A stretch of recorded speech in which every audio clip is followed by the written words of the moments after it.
ऐसी क्या मजबूरी आ सकती है कि बहन भाई को आपस में इंटीमेट होना पड़ता है, मतलब आपस में ही करना पड़ता है।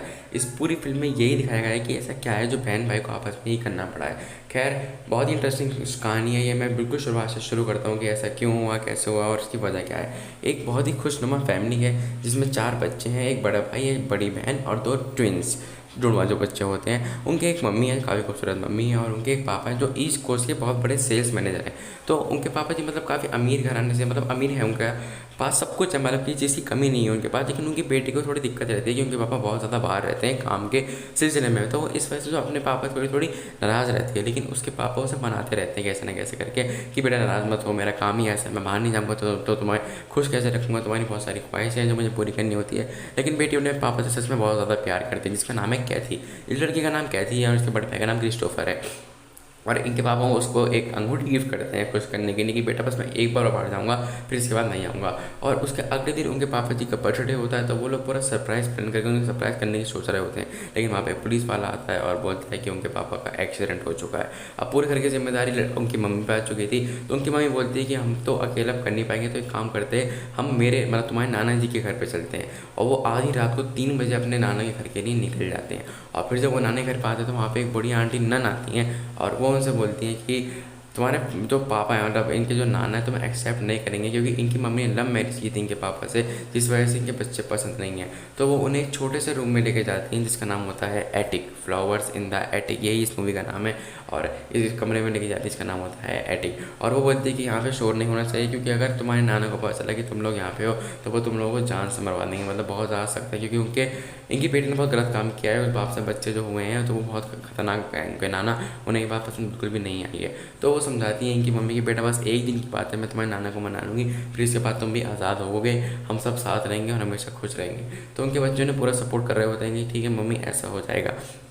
लेकिन जो नन है, नन बहुत सख्त है। नन उनके लिए खाना तो लेकर आती है, लेकिन एक ही रूटीन, मतलब सैंडविच, बर्गर, पिज़्ज़ा, एक पूरे दिन में। और एक बहुत बड़े रूल्स की लिस्ट लेकर आती है कि तुम लोग शोर नहीं करोगे, ये वो। लेकिन उनका बड़ा भाई बोलता है कि ये बच्चे हैं, ये शोर तो करेंगे ही ना। तो उनकी मम्मी, इनकी जो नन है, ये ऊपर लेके जाती है छोटे से कमरे में, जिसे बोलते हैं आर्टिक। वो बोलते हैं कि यहाँ पर तुम शोर कर सकते हो।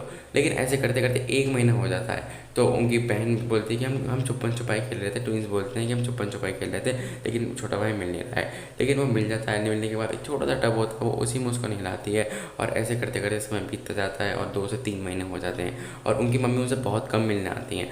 तो उनका छोटा भाई बोलता है कि मुझे अपनी मम्मी की बहुत याद आती है। तो अपने कहती बोलती है कि मैं भी तुम्हारी मम्मी जैसी ही हूँ।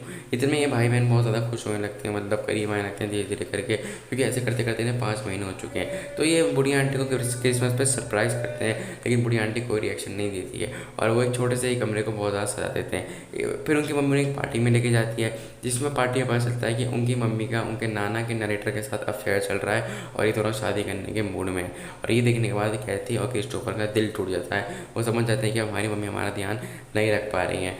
धीरे धीरे करके वो एक दूसरे को संभाल रहे होते हैं और फिर धीरे धीरे करके इन भाई बहनों के बीच की करीबियाँ भी बढ़ने लगती हैं धीरे धीरे करके। लेकिन इनका प्लान होता है कि हम पहले पैसे इकट्ठे करेंगे और फिर वहाँ से भाग जाएंगे। और तो वो धीरे धीरे करके $1 इकट्ठा कर रहे होते हैं, कहीं ना कहीं से कुछ चुरा चुरा के वो पैसे इकट्ठे कर ही रहे होते हैं। इतने में कहती है एक आदमी को सोता हुआ देखती है, जो इनके मम्मी का वो है अफेयर वाला, उसे किस कर लेती है। लेकिन इनका जो जुड़वा भाई था उसकी थोड़ी तबीयत ख़राब हो जाती है।